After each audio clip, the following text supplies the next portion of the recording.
And I got up, strutted to the phone. We got none of it. I said, never again. I'm taking airplane mode. Yeah, never again. I was heartbroken. Days. I was upset for days. I'm upset now. I'm sorry. I'm sorry. I don't want you upset. Anyway, so Sergeant John Ryan's telling the story about like explaining his PTSD, and a door knocker knocks on the door. He's selling security equipment. I'm sorry. You know when you listen to a story and you're just like, huh, I know where the story's gonna go, and you think about like, oh, here comes the next sentence. I don't know what the hell you're gonna say next. Right. I have no idea where you're going with this. So the guy knocks on the door. Now Sergeant John Ryan has been through the PTSD. He's stressed. He's been drinking. Guy knocks on the door. He answers the door, and he goes, "Come on in." He shuts the door behind him. And the guy's like, "What are you selling?" And he goes, "Hi, I'm from Vivint. I sell." He goes, "What's a Vivint?" And now, certainly he's the sweetest man, but he's going through PTSD. He's feeling like he goes, "I already have a security system. What is this guy really doing?" Like he's hallucinating and getting. So he takes out his knife. He starts shaving in front of this guy, and he goes, "What are you doing here?" And he's terrifying the guy that's just a kid trying to make a living. And the guy goes, I just want to go. And he goes, "I think you should." The guy leaves, and John goes, an hour later, I called up this company, Vivint. I go, "Hey, you got a guy, this is where I live, black hair, blue eyes." That goes, "Yeah, that's right." He goes, "All right, I'm going to take the most expensive equipment that you have." And he gave him the best sale of the day. But that's the life he was living. He's still fighting it, but like that's, like, so I did that podcast. I had a friend that owned an underground poker game. And so we talked about the Russian mafia and like stuff like. I'm so intrigued. When I get home, I'll send it to you. Yeah, I want to watch these. Yeah, I gotta watch these. Yeah. First that guy. Now you tell me about the underground game. I had a friend that was a traveling musician, and we talked about like him trying to make it on the road and stuff like that. So like that was what interested me.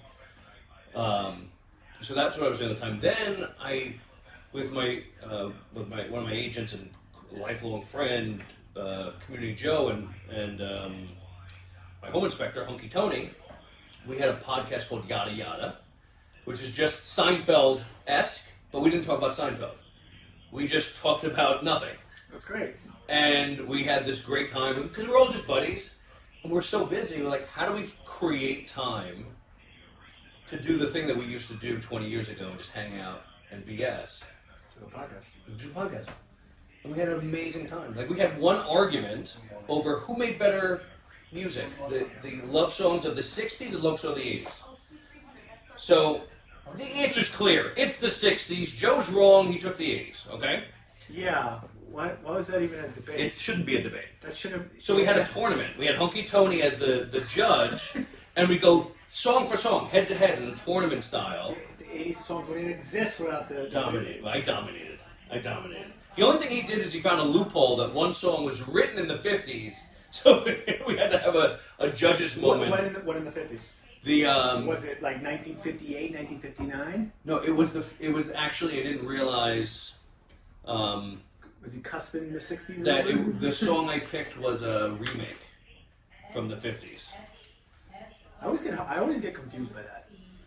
Oh, this is the person that actually made the song, and then I find out there's like 3 versions, and it's, oh no, this is from the 40s. What?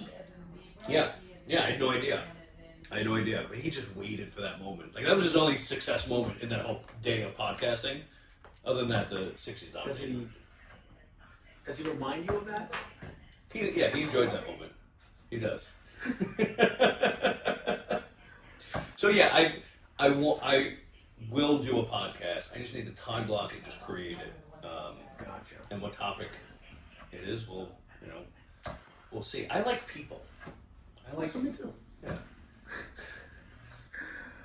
I've been kicking around a podcast for forever. Mm-hmm. Originally, what really started this, like in a sense of like the podcast idea, is that I was so big into DJ radio host. Okay. I was and that's why I love your slogan, "Hey Now," because I was a massive Howard Stern fan. Yeah. I was huge. And I was, even like whoever was talking, Elvis Duran, Opie and Anthony, and I loved it. And I remember before I got into construction, I was finishing up Nassau, and I was going to go to Connecticut for communications, and I wanted to be a radio DJ host because, as well, I was in that transitional period. I was actually a DJ. I was a DJ, live MC. I love being in front of people. I love talking.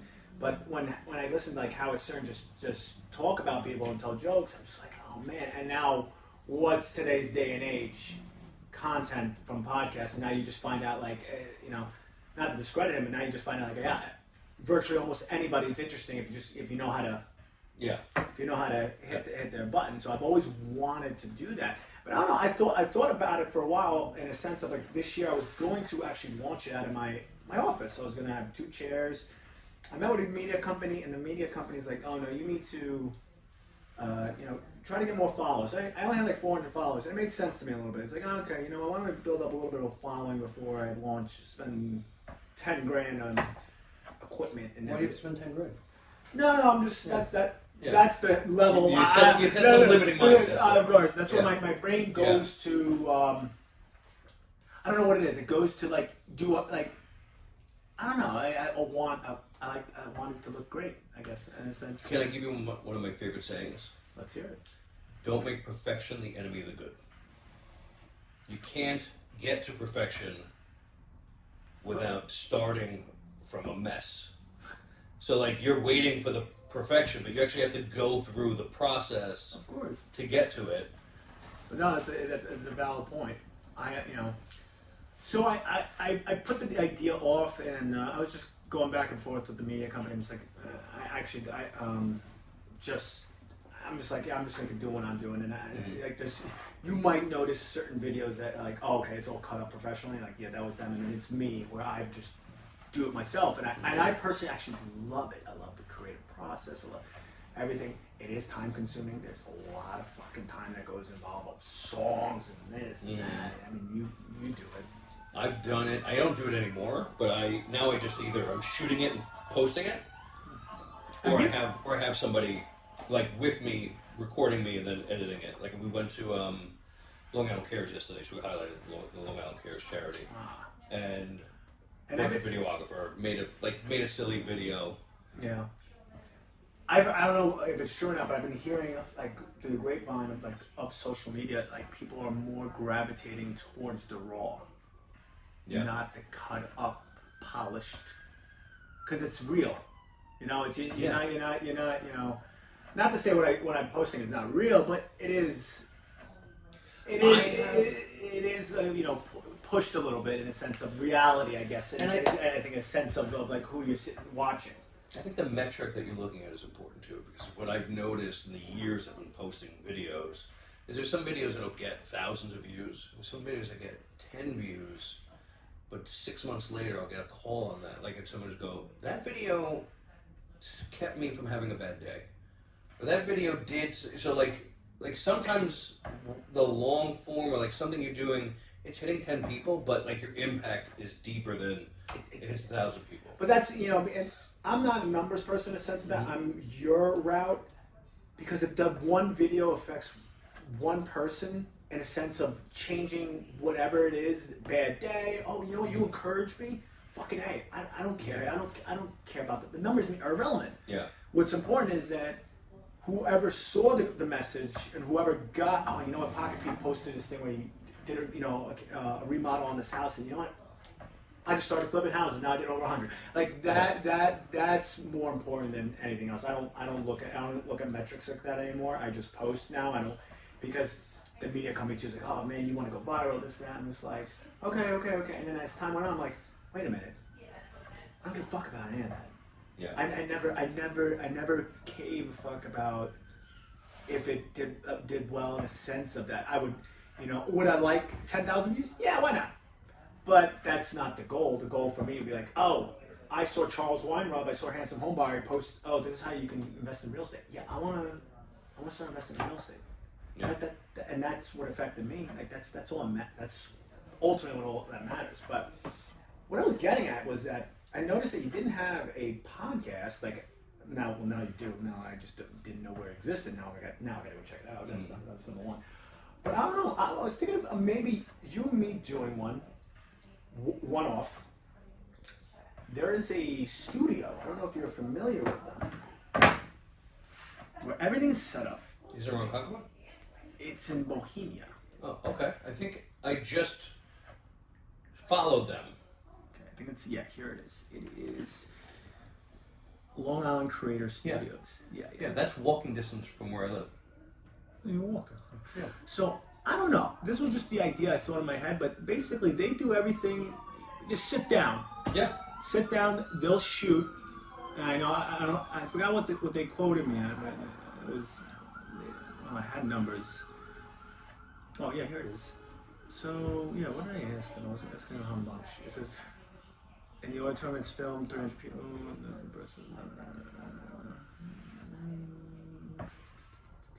So it says typically $250 a podcast per session, full session, cut only. You will get after the session. We will edit and develop 5 social media clips without captions and editing for $250, and we do a monthly package of $1,000 for 3 episodes. Price of 2, and you will get full episodes each to post to social media per clip per episode.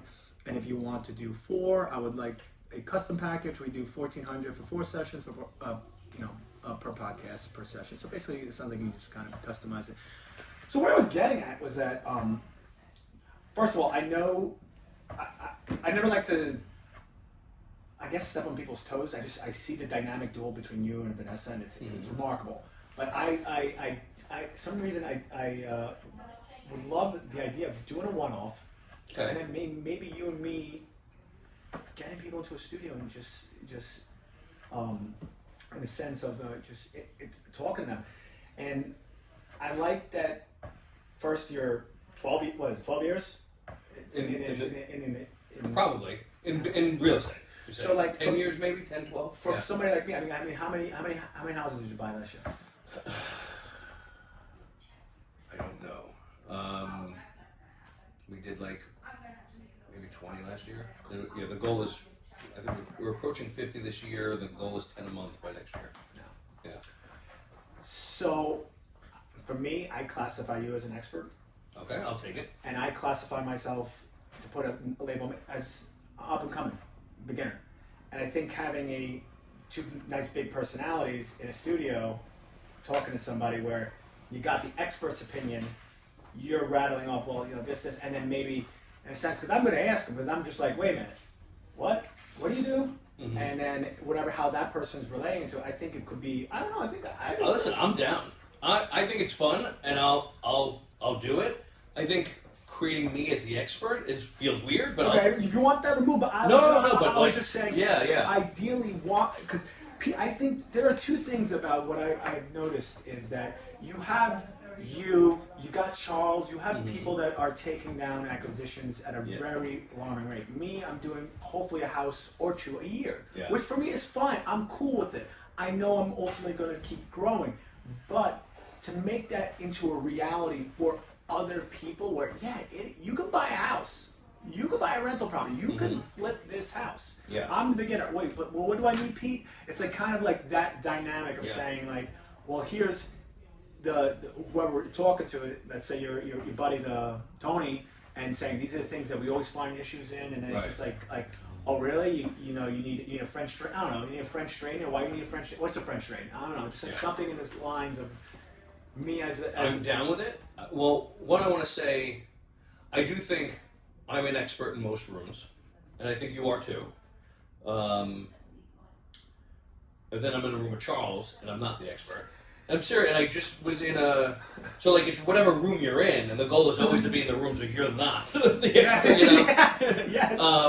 I was in, Charles and I are in the same mastermind, and they put us in the same room this year, and his systems are on point. Like, I know my stuff, and then I sat with him, and he he's 10 times that, and it's amazing. So like it's.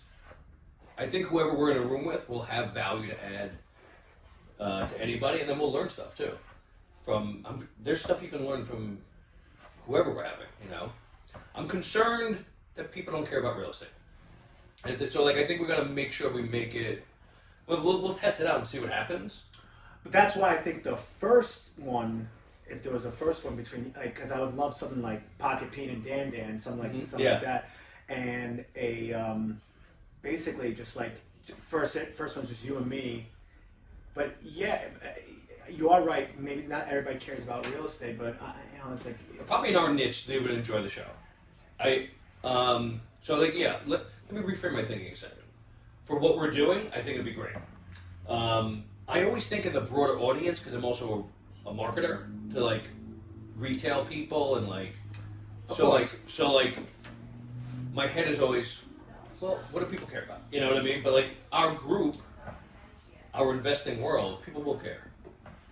If there was an episode of anything, if something going on, it doesn't just go with anything. Anything going on with you and the people that the people that count. Like to say, because remember we were talking about numbers, like those people that actually follow and support me and all that stuff, and it's just those are the people like because whoever was posting a podcast on in the beginning was like, oh, some of the episode, what are you doing? Oh, I got to know what you're doing. I know you, I fucking know you, and I want to know about you, but I don't know. It was just an idea. I like it. No, I'm down. I'm in. Really? Yeah. Wow. Yeah. I don't know. Oh, you're out now? You were negotiating? No, it's so fucking crazy to me. So like last year, I spent the year, like I had to not do real estate. My wife was pregnant. She gave birth to our son in March of last year. And it's been a roller coaster. My son, unfortunately, when he was born,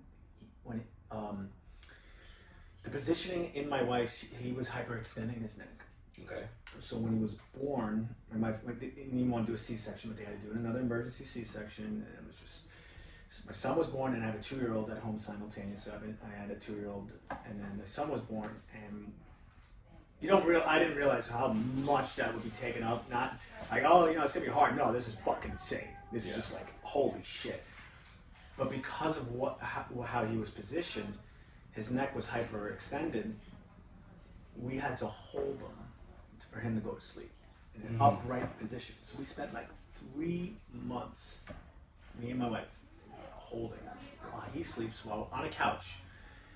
So I went through that whole process, and it's just no sleep, all this stuff, and then I'm like, I want to go out and do real estate. No, I don't even have I don't have the energy. I'm just so defeated. I'm working like 6, and then at the same time I'm going to work for 6, 7 days a week because my job, I was doing Belmont Retail Village, and it was just like such a hold on everything I'm just like wanted to do. And now like the door opened up this December with everything started lighting up, kids started sleeping normal, my son got better, all these things, and now it's just like I'm losing the sense of reality of like what is fucking real in my head, because like I just bought property which I wasn't even thinking about at the very end. I said, oh yeah, I'm gonna buy it. Now it's fully rented out. Oh, I just found out yesterday a cesspool is brand new. I'm like, what? How the fuck is that? Is it brand new? Like a wholesale? Like, okay, great, good for me. And then I'm like, what else is happening? Oh yeah, here's a cash out refi. Here's some more money. Oh, okay, this worked out great. And now this seller of this other house won't back down. And I said, listen, the only way I'll buy this house is seller financing. It's the only way these numbers work because he wants to keep the tenants, and he won't stop. I hooked up these 2 Indian guys together. So this young Indian guy, you may know him, Mojo. His name is. Oh yeah. KB. Yeah. So the guy that wants selling the house is actually the original seller of the first house I bought. I just met him in final and walked through, and he goes, well, I got a couple more houses in Mastic I want to sell. I'm like, oh, okay, I'll take them. I'll take them all. And he goes, oh, let's do the one house first. I said, okay. And I gave him my number. I said, this is what I offered. He goes, yeah, no, that's no good. I'm like, listen, this is my offer. This is what I know works for me. I don't fuck with numbers. I can't fuck with numbers. I just know there's one thing I can't fuck with it. But okay. I met the guy KV a week later, and KV's like, I told him about it. He's like, you gotta put me in touch with this guy. I'm like, okay. I put him in touch with him. He meets up with him. KB finds out this old man that owns these other houses, their families know each other from India. The old man that's selling the house, his relative is a doctor, was the doctor that gave birth to No. To KB? Get out of here. And so I'm losing the sense of reality a little bit. Okay. Of like, I'm hearing these stories, these crazy things. I'm like, and then you message me. I'm like, I'm very, for me, it's very, I do extremely flattered by that because I idolize you. I see somebody like you. I'm like, fuck, man, this guy's just, he's killing it. And I'm like, oh, let me just pitch an idea. And that's why I think I'm so like, really? Like, oh, it's like I don't know. I guess I really lost a little bit of like, is this all really fucking happening? Kind of. Okay. I appreciate the compliment, but I think you'll find in a meeting or two that I'm just. Another person. Yeah. Yeah. Wow, I love KB, by the way. Oh, I'm a big fan. He's a sweetheart. Yeah. And the seller again, he's and very very nice man as well. He's a sweetheart too. They're just two sweet Indian guys. Mm-hmm. But unfortunately, I just couldn't come up with an agreement. Yeah. But now he invited him over for lunch. They're showing pictures. Like, that's amazing. How in the hell did that happen? So I'm just like I'm blown away. Wow. Yeah. So that's why I'm kind of like I'm like really. All right. Yeah, we're doing it. So what I'm gonna do? I guess I'll go. I got time today. What time is it? It is noon. Okay. I'm gonna drive down to the studio, see what they're offering, roughly like so I get a better picture of you. Like, it's hard to ask somebody like you, like, what's your schedule? I'm not even in charge of it. But Katie can tell you. What days work for you? Like, is the schedule you sent me a normal like life? I don't have a normal life right now. Okay. It's going to be normal soon. I hope it becomes normal. I don't know. The further out, so like I have an appointment setter for meetings for my brokerage, like for new agents. Okay. I have a follow-up specialist that books me for flips and listing appointments. So like, and those things get like, he put 4 things on my calendar today. So like the further out we go, like we say, once it gets blocked in, they see my schedule, mm-hmm. and we're safe. So if we go out a week or a week and a half, it'll be safe. It'll be in there. Oh, okay. In the safe space. I was really thinking maybe they're gonna, I don't know, 2-3 weeks just to. Yeah, then we're safe. We'll easily find time. My schedule books 3 days out. I get jammed up in 3 to 4 days out. And that's when you start, just follow GPS and just start. To Canada. Almost to Canada. Yeah. So how does that work? So you have somebody just sits there and just plugs everything in? Yeah, I have many people.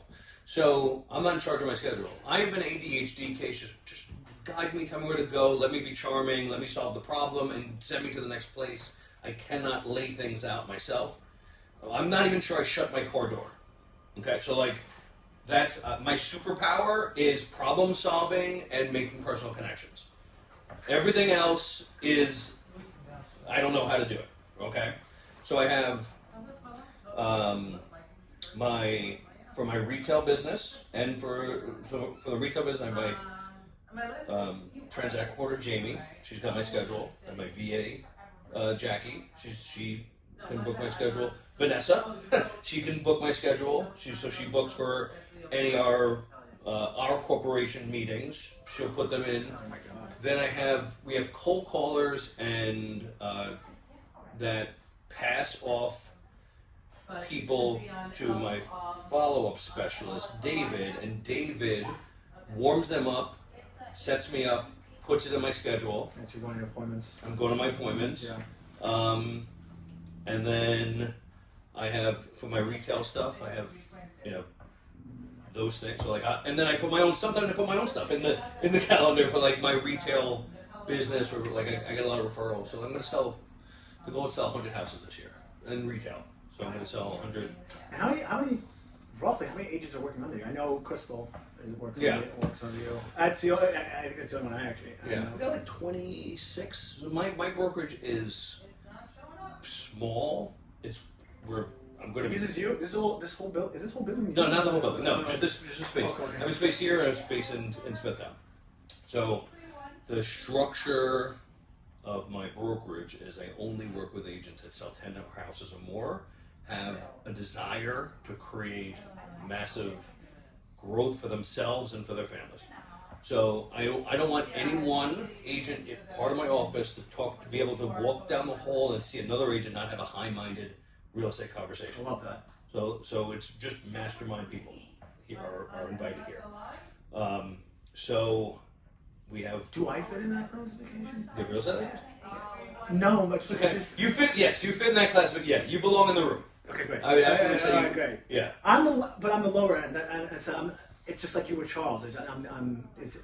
You're it. I'm just Well, listen. I don't know what you know. Like you might find yourself more impressed with yourself after talking to me than you believe. You know what I mean?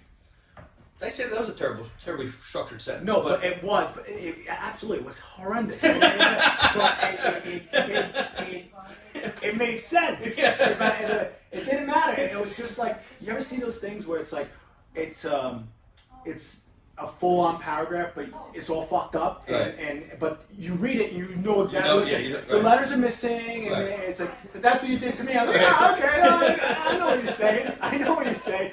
You put all those words together. Yeah.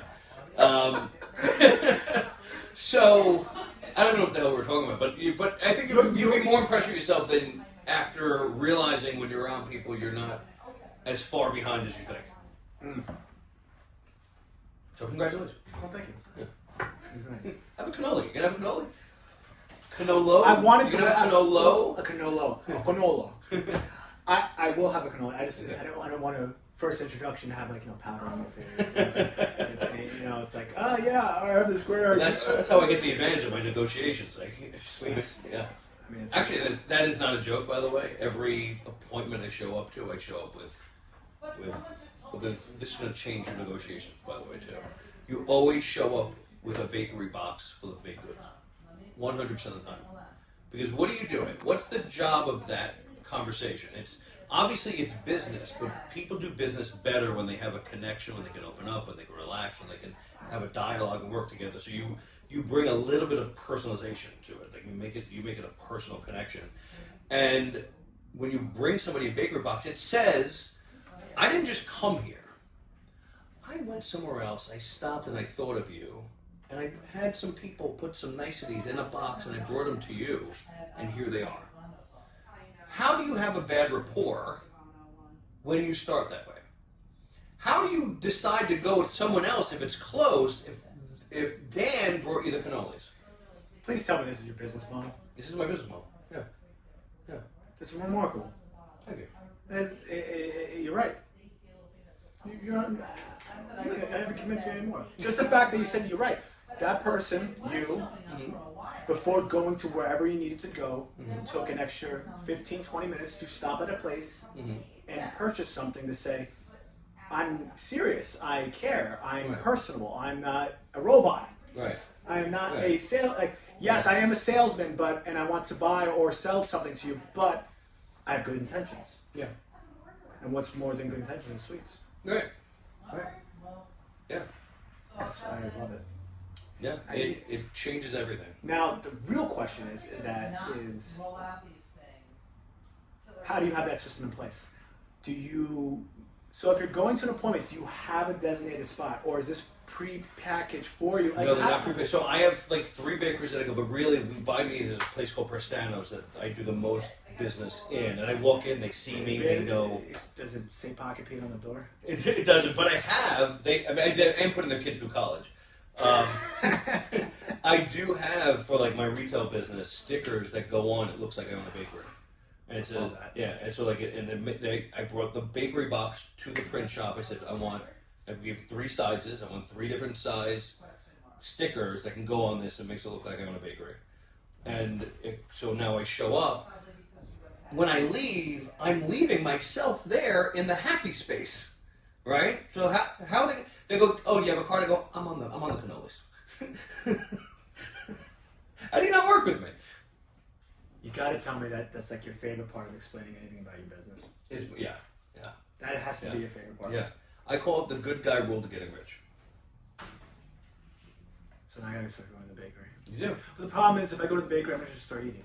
No, you gotta set that boundary. So, and here's a line that will protect you, because if you go on as many appointments as I do, I'd be 350 pounds again. I've been 350 pounds. So what you do is you give them the thing. They'll get. You want some coffee? You say yes. They get the thing. They're laying down. They get a plate. They hand you a plate. And I go. I'm sorry. I never get high on my own supply. What does your accountant what does your accountant say about this? Have you seen the movie Wolf of Wall Street? Yes. Me and my wife joke about this all the time. Because she does my bookkeeping. We always get the line like $40,000, Jordy, on dinner, on cannolis, and then and whatever it is, because so my dad's doing the renovation on this current project, and he's looking over all the we're feeding the workers. We always feed the workers, no matter what. And my wife's like, La Pasita, $34. Like, why can't I make them a peanut butter and jelly sandwich? And we always pull that line from the movie. It's like $40,000, fucking Jordan. It's like, I don't know, I just see your accountant. That's the problem. They did cure cancer, so we.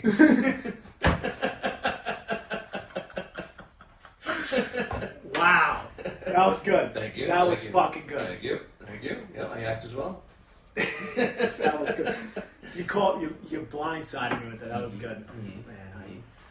Man, me and my wife watched that movie. I remember we were traveling, and we had the iPad we had an iPad, and we were traveling around the country, and wherever we were on the plane or we were on the cruise ship, wherever we were, we always had that movie downloaded. So because it was in 3 hours. Doesn't matter where you start. Right. You just hit it's play. Good. Every fucking way you go look at it. And I heard that it's another 4 hours. So Martin Scorsese had to bring it down to 3 hours. But it's that movie that we have watched maybe about 40, 50 times, and it's just still. Yes. But that was good. That was really fucking good. We got to that point. They cure cancer. Yeah, I love that movie. Yeah, it's long base, and it's besides how entertaining it is. You can recognize everything from it. Just everything in the stock market is just so. Have you ever seen Glenn? Oh yeah, I'm sure you have. Glengarry Glen Ross. No. Really? I gotta stop saying no to these. Was it an old movie? It's in the '80s, but it's a sales movie. Okay. And it's got amazing cast, but you got to see it, because it's also like it's. I have a list. I'm gonna message you. I'm saying first I'm gonna have to watch your podcast, and I gotta know. I have to know everything now. Okay. Because if we're gonna, you're also gonna see me 80 pounds heavier on this podcast, just so you know. So just preparing you now. Is that a problem? No. You might like me better that way. This is full disclosure. I was okay. Full disclosure. I was a fatty. Yeah. I was full fatty. I was Italian medium, but I like that. Yeah. Medium. I was medium. Italian medium. Oh, if you have you been to Italy? I haven't. No. It's on the. I don't do things. Vanessa's working on it. So what's the point? Vanessa's working on it. I know. Oh, I just got my passport for the first time 6 months ago because of Vanessa, or a year. So she's your spirit animal in the sense of. Yeah. She gets me to take care of myself. Yeah. And her. She wants to go, and therefore. No, you gotta go. Yeah. Gotta go. I've been going there since I was 6 years old. That's awesome. You go. How often do you go? I try at least every 2 years. Okay, that's great. Yeah, I go for a month. We have a house. Nice. Right in the water. That's wonderful. Yeah. We have a car. Both my parents are from there. My dad's original. Both my parents are off the boat. So they came here, and Dad had nothing. And there's no work there. Like the employment rate is like 50% there. It's bananas. It's crazy. So he came here, and he started out as a pizza boy, delivering pizza with a fake license. Okay, and here's a good story. So he was delivering pizza. on Peninsula Boulevard, because that's where they lived in Woodmere. They bought a house in Woodmere back in the 70s. And he was delivering pizza and got pulled over by a cop. Cop pulls him over. He was speeding. He was going I think 70 on Peninsula Boulevard in some work van. Cop pulls him over. Cop goes, "Oh, let me see let me see your driver's license." And my father goes, "Oh," he's like, he handed him a fake license. It wasn't really his license. Gives it to him. He's like, "Okay, well, I'm gonna write you a ticket for speeding. This, And my father's like, "Okay." So my father leans over, pulls out money, starts giving it to the cop. Cop's like, "Are you fucking bribing me right now?" And my dad's like, "Take it. I was fucking saying. He didn't speak English. He's like, "Here, take it. And the cop's like, "Get out. Arrest my father, bring him down to the precinct." Somehow, and this is the 70s, so somehow got a hold of the landline, got in touch with my uncle. My uncle was the one that spoke English. His brother-in-law, my mom's brother. He goes down there, and he's like, "What the fuck happened?" He's like, "Did you try to bribe the cop?" He's like, and my uncle's name is Biagio. He's like, "Biagio, that's what we do in Italy? Because in Italy, if you get pulled over, you pay the fine there." Oh. So he was not bribing him. Wow. So he was just giving him money, paying the fine. Like, "Oh, here's the fine." The funny part about the whole story is this whole thing happened. They let him out. They didn't keep him overnight. Whatever fake driver's license gave it, that's who got all the tickets. Nice. and the speeding tickets. That's hilarious. Yeah. So it's quite amazing. So my father, laborer, became a mason worker, laborer, worked himself into Local 79 Laborers Union, then became a safety manager, and then brought me as that. But at the same time, when he was doing that, Italians, and this guy brought up to me last time one of my refis, he's like, Italians like physical, they like property. We don't like money, we like houses. We like physical things. And I can get into a whole backstory with World War II about that, but more or less because of what happened during World War II when they had nothing, owning something like that was always important. So my father bought a house in Babylon in 1996, and he didn't know what the fuck he was doing, but he cut off the dormer, it was a cape, he cut off the top, started reframing it, he started making apartments, and then he just started renting it out. And that's kind of how the real estate journey kind of began for me in that sense. But now I don't know where I was trying to end on that story, but more or less of the story is it's good to know your my background. Yeah. 6 years old. I was. He brought. So he does my. I have a video. I'm gonna post it either in a few days of me and my father. It's funny because my father would always bring me to Babylon. I'm like, "Why do we have to go to Babylon? Because we live in Massapequa." I'm like, "Why don't we go to Babylon?" I'm like, "I don't fucking want to go this Saturday." Like, "Come on, we gotta go." He's like, "What are we doing today?" He's like, "Oh, we're mixing concrete." I'm like, "Okay." We'll set up a fucking tent, and then we have bags of concrete. We're mixing. And I come to find out why he brought me there. It's because he didn't have a babysitter. So my mom was out working or doing whatever, so my dad had to take me. And it was the best thing ever. At the time I fucking hated it, and I didn't realize what was actually occurring in my brain when remodeling homes. That's amazing. You're processing it. Yeah. That's the thing we were back then. You just bring kids anywhere. Oh yeah, no, child labor laws. Oh no, it's 100 degrees. You gotta mix cement. Yeah. Oh no, yeah. When I had to be 6 or 7, 8. I don't know. I was a kid. My uncle brought me to a construction site in Manhattan. They were adding a story on a building, and they just let me walk around the building. The whole building was being renovated. I remember looking down an elevator shaft the whole way. It was wide open, just empty. I could have just felt like nobody cared. Nobody even stopped to why is there a kid here? They just let me of course roam around. The 90s. Oh yeah. We were living. Yeah, no, we definitely were. I remember that too. I remember my father, similar story. I think he brought me to the dump. And the guy was using the excavator. "You want to jump in the excavator?" I'm like, no, I don't want to fucking go in there. But yeah, my dad always whenever "Oh, you want to come on site?" No problem. Now forget about it. No. Yeah. I can't even go to my buddy's site. Yeah, you need Because of you people. I am those people. I didn't make the laws. I'm just it's like a cop. You're like, "Listen, the cop goes, "Listen, I didn't make the law, but Right. you ultimately know the cop how they feel about certain laws too." So it's just just like anything else. Yeah. But meet people. Yeah, I'm trying to, right now, I'm cross my fingers saying tomorrow I think I'm getting a job offer as an executive for a small steel company. Nice. It's growing, and What's the name of it? CTI. Not that I'm not in that world anymore, but my buddy owns a company. But they do a lot of, they're subbed out to Con Edison. Okay. So, and the mother company that owns CTI wants me, they really want me for the mother company. They own 7 other companies across the United States, and they want me to revamp their whole entire safety program. Nice. Yeah. Nice. Well done. I didn't get the job yet, so don't. But still, to be considered. Because I was For some- just yeah. a thought. Well, I mean, to be at that caliber of knowledge, to be able to organize safety is different than enforcing safety, right? Oh, 100%. It's protocols. So, yeah. It's protocols, and that goes with any business. That goes like, people like wonder how do you do all this? Well, so Carl Chavon is my coach. You got to build systems. I can't, I don't run things. I know you have HCA in your brain, but you have a person, you have multiple people to put your schedule together. I have people. Yeah, I am the what they call. I'm sure you've heard these terms, the visionary. Right. So in any company, you need 2 things. You need a visionary, and you need an implementer. I get to be the visionary. Here's the good news. I'm listening. Yeah. So, because I'm creative and I have a problem solver, I see the field.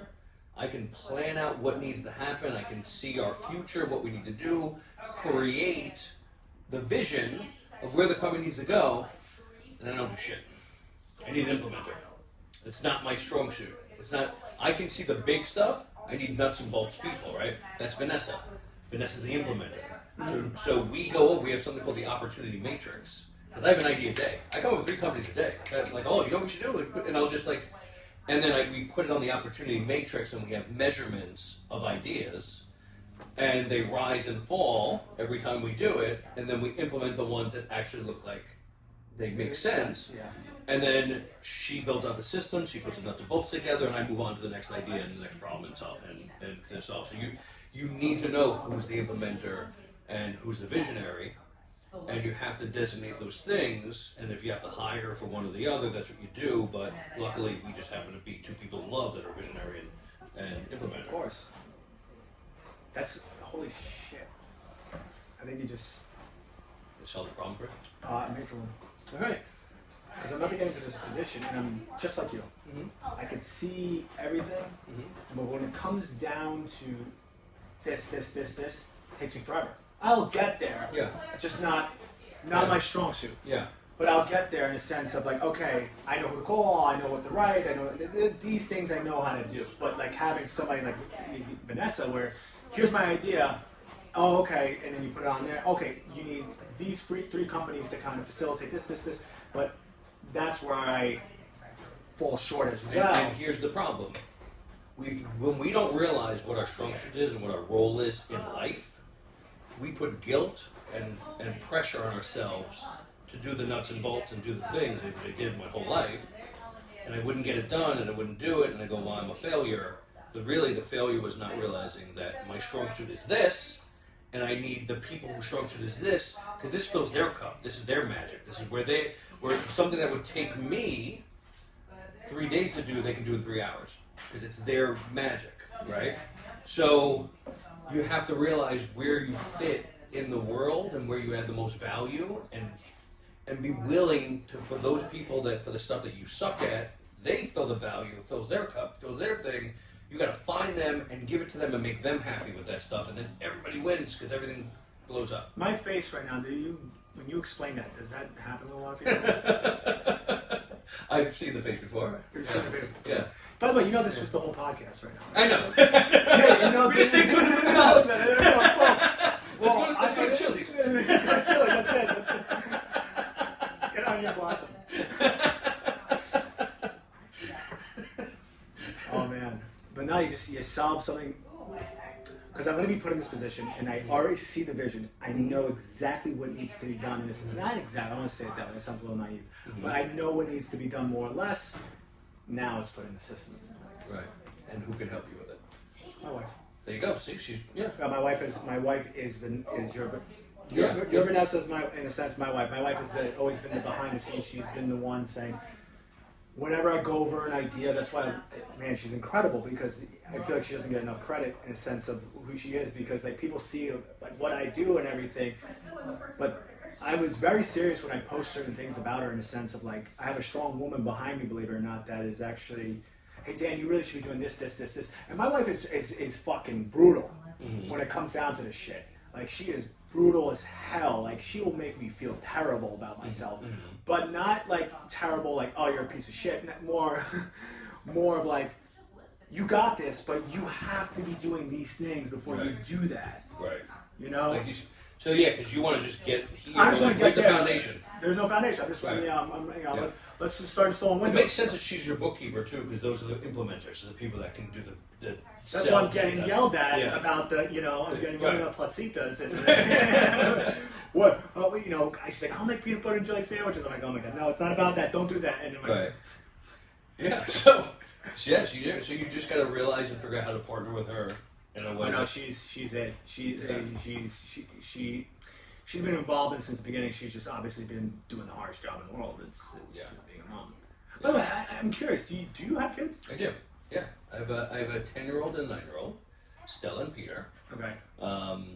So Stella she's like a little teenager. My son is 9. He's autistic, and he is the happiest, most athletic, and difficult to wrangle in kid in the world.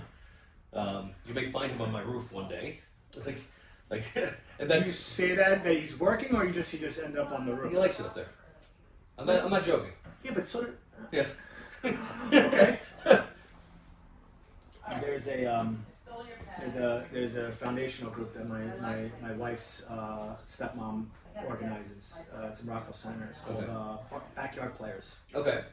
And they specialize in taking care of people like kids that maybe get, after a certain year they get maybe out of a program or kind of get dumped into the real world without any help. So this organization called Backyard Players, what they do is that they'll take these autistic, on the spectrum, whatever mental disabilities they have, and then they will help them in a sense of trying their best to make them live a normal day-to-day lifestyle. And it's incredible what they do. And then next to it is the grandma's store called Love Nana, where she just takes donations. She just takes donations for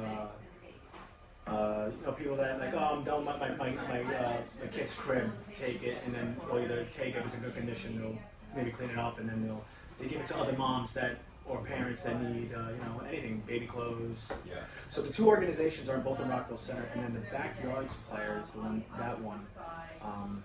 What was it getting? Oh, now I know. Larry Wagner. Do you know who he is? Yeah. So I got them connected because Ben actually met up with me. Ben Wagner was the only person finally when I said, listen, if you're ever in Italy and in this time frame, please come see me. And none of my friends, no one ever takes my offer up. I don't know why. Never it happens. But Ben's like, this was in May, and then I went in September. This was last year in May. I said, I'm going in September for my cousin's wedding. My son's getting baptized there. And Ben goes, yeah, I'll come to Italy. I'm like, what? Comes, meets up, and we hang out for like 3-4 days, dinner, a whole shebang. He tells me about his dad. But now, I asked him, like, I see your dad on these Zoom calls with the networking meetings. I always see him in a workshop. What the hell is this guy doing? He's making toys for kids. I said, what? He makes wooden toys, like old-fashioned wooden toys. And I was like, but the only problem he's having is he's got to paint them. He can't paint them. So he worked out something where he's bringing those toys over. So the Backyard Players, those adults, they're adults now, but have something to do in a sense of painting them, then reselling them, so they make money for their organization where they can do stuff. Like it's just fucking crazy of the. Yeah, that's wild. Oh yeah. And I have Vanessa's a daughter who's like my daughter. She's 17. She's going to college. So she's out. She's one step out, which Vanessa's not happy about. Why? I don't know. I can say to my wife. My wife is she's already upset that my daughter's 2. So I don't know what you want me to do here. Yeah. She, she just wants to lock her in the basement, keep her in the house for life, but she's gotta grow up. do you want to do? Do you want to announce this, or you just want to leave it alone? Announce that we're gonna. We're gonna do it. We're gonna do it. We're doing it. How do you want? I don't know. You're shooting content. I don't know if you want like. Oh, you always have this nice little intro. We'll do another day of like, or like set something up where we create something. Sure. As like a interview. Maybe we'll have Melissa come and do that. Sweet. So what I'm gonna do is I want to go down there. Okay. I got some time on my hands. I'm gonna head down to over there, and I want to get more information. All right. Okay. You got the content? Okay, good. We're rolling. You didn't question why there's a can in front of you? Is this for me? Oh yeah, no. Okay. It's same premise. Okay. I like it. It's I don't come and meet people and just not bearing any formality. Well, what do you think it is, first of all? I'm pretty sure it's olive oil. Okay, yes, yeah. What it is. Yeah, this is olive oil straight from Sicily. We get this shipped directly from our hometown. I wish I don't have time to dig through the videos. I'll spend maybe 20 minutes finding the video, but it's literally like a pure green. You'll never, nothing you ever taste before in your life. I'm honest to God saying. And when you taste it, you got do a review, do a whole. I will. Do a whole I thing. will. Okay. Very simply, put it on a plate. A little salt, a little pepper, a little bread, fresh bread, semolina bread, some fresh. I get yelled at by my parents. Do not cook with it in a sense of like, oh, frying pan needs olive oil. Yeah. Okay. Salads, if you want to marinate in chicken, yes, that all works, but don't grease up the pan with it. Understood. Good to know. Okay. All right. I hope you can't enjoy wait. this. I will. Yeah, I was just like, oh wait, hold on, he's not going to. I'm sorry. I knew it was going to be a topic. I just was leaving it to your volition. Yeah, sure. We'll go with that volition. Thanks, Pete. Thanks, man. I appreciate it. See you soon.